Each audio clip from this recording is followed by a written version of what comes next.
Kita buka Mada Bakti nomor 162.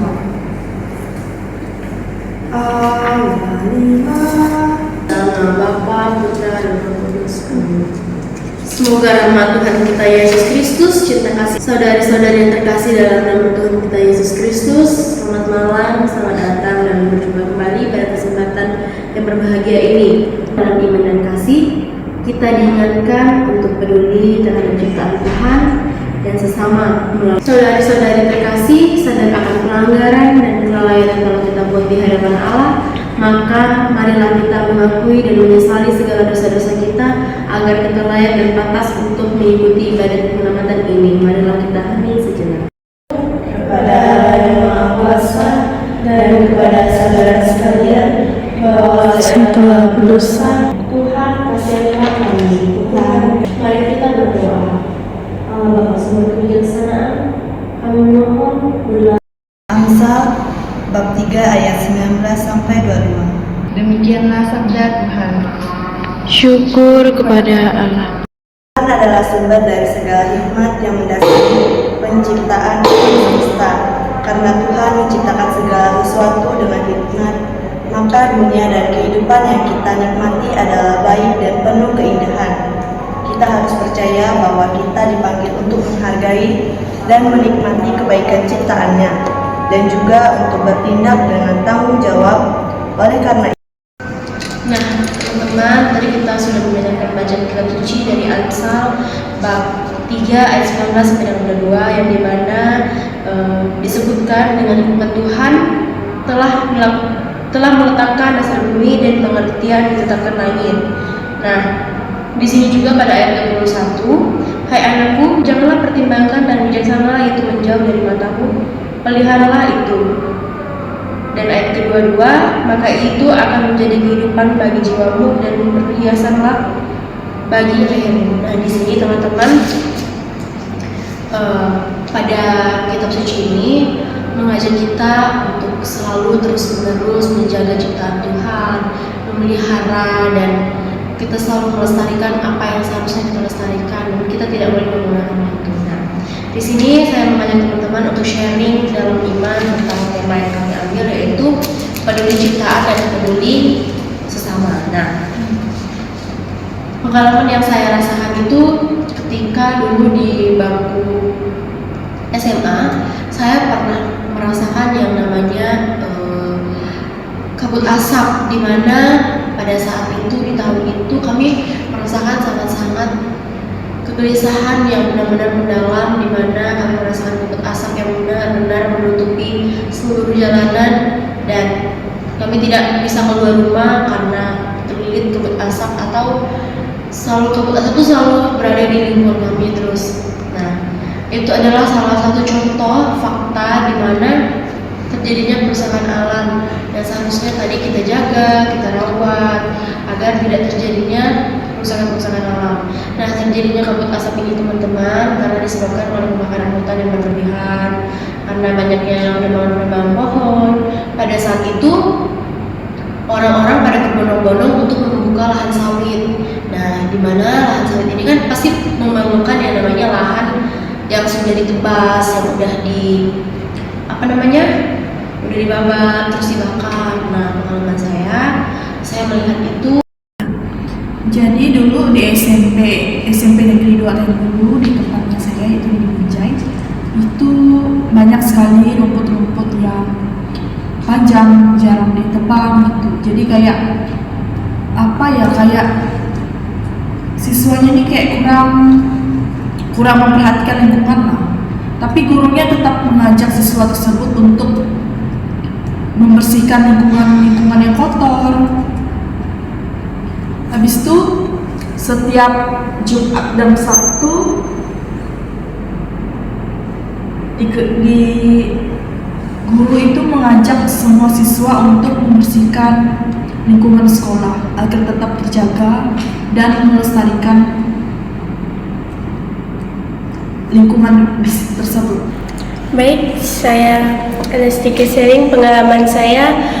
Kemarin kami ada mata kuliah etika lingkungan, jadi kayak tergerak melihat sampah yang begitu banyak di lingkungan kampus ini. Jadi kami ada tugas kelompok untuk membersihkan lingkungan kampus ini karena kami melihat di sekitaran kampus ini begitu banyaknya sampah dan kami tergerak hati untuk membersihkan sampah tersebut. Lalu kami mencari di sekitar kampus ini sampahnya begitu banyak, jadi kami membagi beberapa kelompok untuk membersihkan area kampus ini, dari depan kampus, toilet yang kotor dan sampah-sampah tisu yang berserakan di dekat-dekat toilet.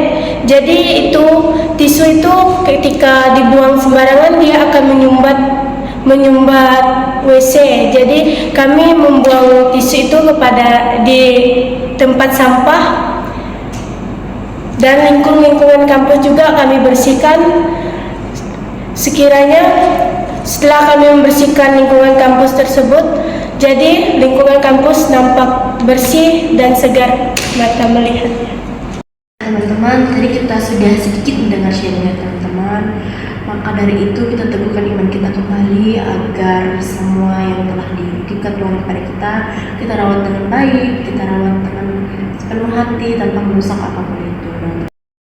Nah, saudara-saudari terkasih, setelah mendengarkan sabda Tuhan dan mendengarkan pendalaman kitab suci dan penyuluhan iman, maka marilah kita mengulangi iman dan kepercayaan kita dengan bersama-sama mengucapkan doa syahadat aku percaya. Aku percaya akan Allah dan kuasa Roh Allah itu. Marilah sekarang kita bersama-sama mengucapkan doa yang telah diajarkan oleh Kristus sendiri kepada kita. Bapa kami yang ada di surga, dimuliakanlah namamu, datanglah kerajaanmu. Marilah kita berdoa.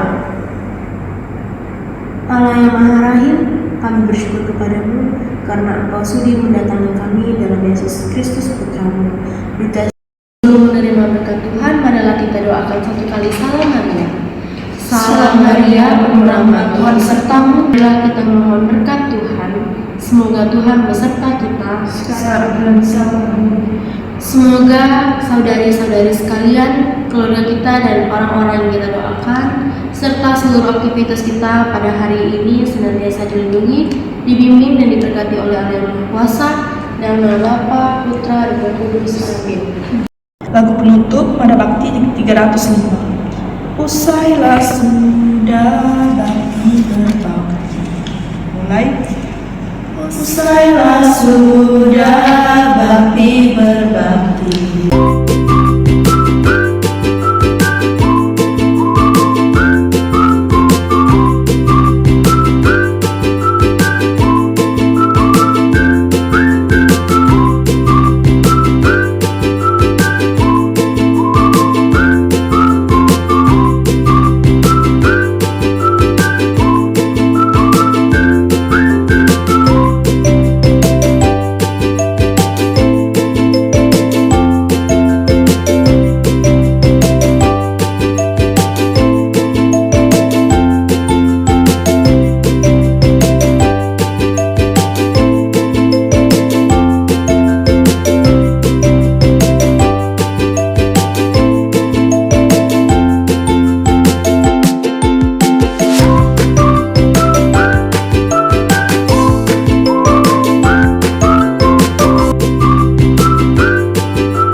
Baik, selamat malam teman-teman.